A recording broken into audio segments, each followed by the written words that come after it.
Hello दोस्तों, education point में आप लोग का स्वागत है। आज का जो टॉपिक है मौर्योत्तर काल। मौर्योत्तर काल में शुंग वंश, सातवाहन वंश और कुषाण वंश के बारे में वर्णन किया गया है। चलिए शुरुआत करते हैं।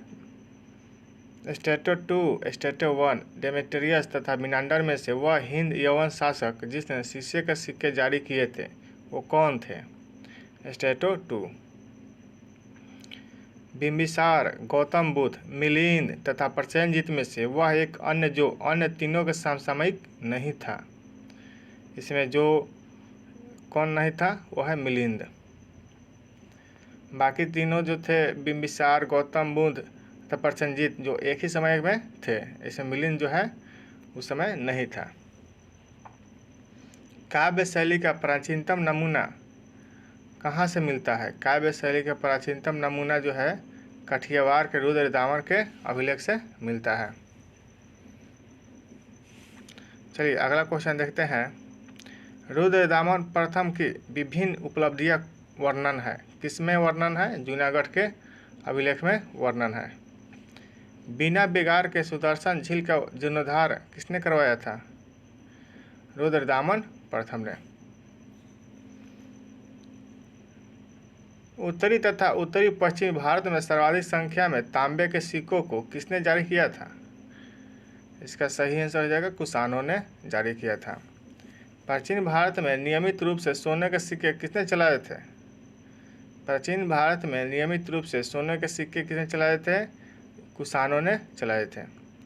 भीम, कड़फिसेस, कनिष्क, नहपान एवं बुध गुप्त में से जिसके सिक्कों पर बुध का अंकन हुआ है वह कौन है? कनिष्क। अगला क्वेश्चन होगा कुजुल कटफिसेस, भीम कटफिसेस, कनिष्क प्रथम तथा हुइस्क में से वह शासक जिसको सर्वप्रथम सोने के सिक्के जारी करने का श्रेय दिया जाता है वो कौन है? भीम कटफिसेस। कौन है? भीम कटफिसेस। इसी ने सबसे पहले सोने के सिक्के जारी किया था। इसमें से भीम कटफिसेस, कुजुल कटफिसेस, कनिष्क तथा हरमीज में से वह जिसने भारत में स्वर्ण सिक्के प्रचलन नियमित उपयोग के लिए चलाए थे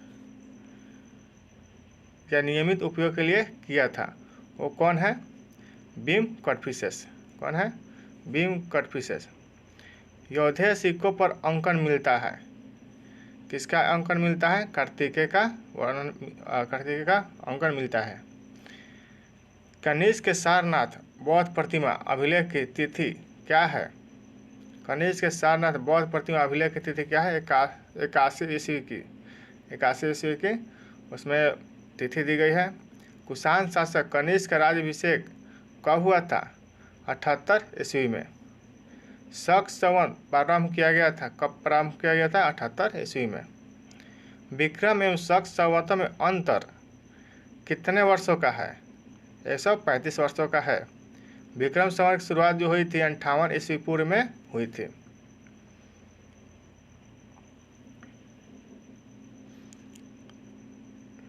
नहीं, विक्रम संवत की शुरुआत 57 ईस्वी पूर्व में हुई थी। कनिष्क के समकालीन कौन थे? अश्वघोष एवं वसुमित्र। अश्वघोष, चरक, नागार्जुन तथा पतंजलि में से वह जो कनिष्क के दरबार में संबंधित नहीं था। इसमें से कौन नहीं था? पतंजलि जो नहीं था। बाकी तीन व्यक्ति थे। अश्वघोष, चरक और नागार्जुन थे कनिष्क के दरबार में। ठीक है। अश्वघोष, पार्श्व, वसुमित्र तथा विशाखदत्त में से वह जो कनिष्क प्रथम के दरबार में नहीं गया था। कौन नहीं गया था? विशाखदत्त नहीं गया था।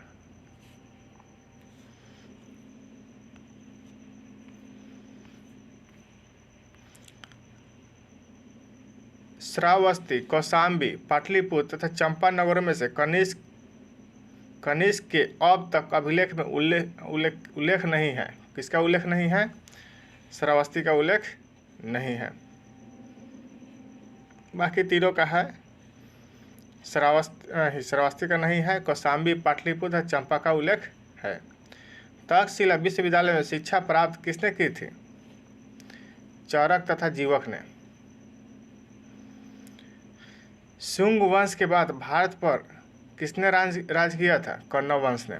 शुंग वंश के बाद भारत पर किसने राज किया था? कौरव वंश ने। पुष्यमित्र शुंग, खारवेल, गौतमीपुत्र सतकर्णी, वासुदेव एवं समुद्रगुप्त में से वह शासक जो वर्ण व्यवस्था का रक्षक कहा जाता है कौन है? गौतमीपुत्र सतकर्णी, जो वर्ण व्यवस्था का रक्षक कहा जाता है। मौर्यों के बाद दक्षिण भारत में सबसे प्रभावशाली राज्य कौन था? सातवाहन। सिमुक संस्थापक था किस वंश का? सातवाहन वंश का। चीनी जनरल जिसने कनिष्क को हराया था वो कौन था? पेन चाऊ। कौन था? पेन चाऊ।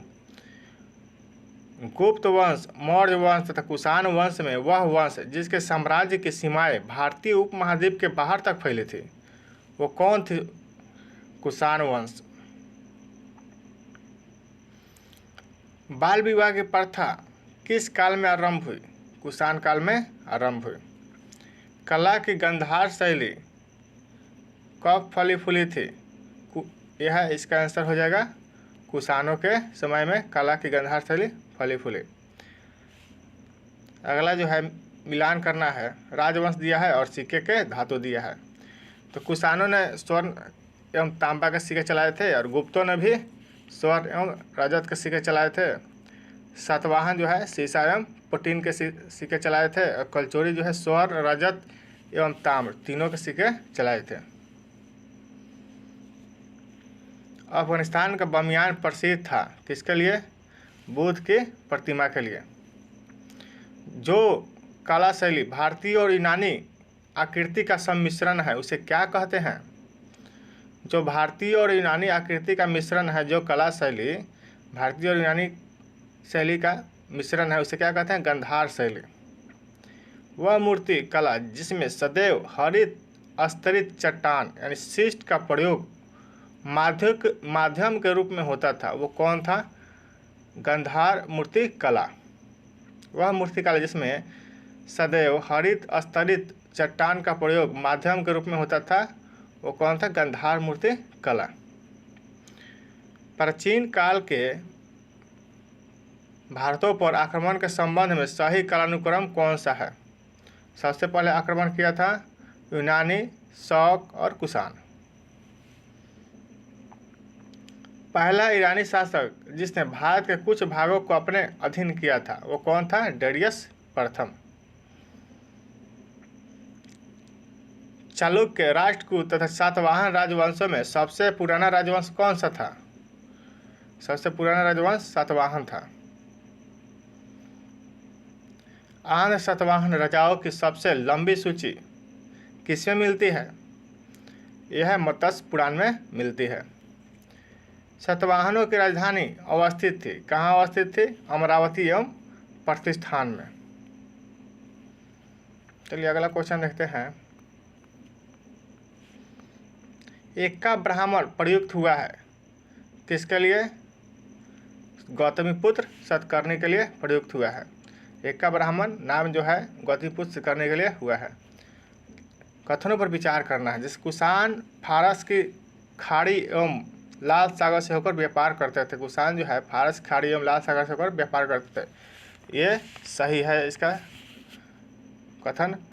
और कारण जो है उनकी सुसंगठित नौसेना उच्च कोटि की थी, नहीं ये गलत है, उनकी नौसेना उच्च कोटि की नहीं थी।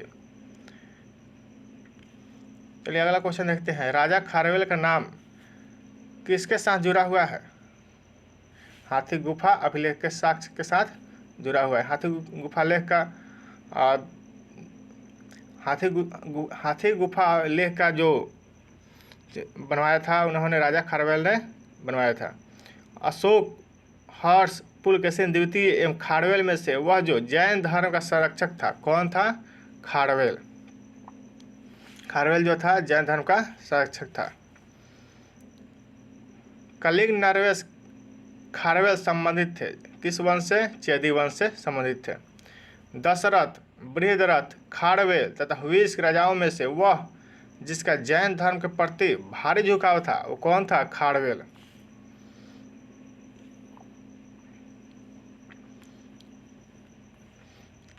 चलिए, पूर्वी रोमन शासक जस्टियन का सर्वाधिक महत्वपूर्ण योगदान था। पूर्वी रोमन शासक जस्टियन का सर्वाधिक महत्वपूर्ण योगदान था, वो कौन था? विधि में। थैंक यू दोस्तों।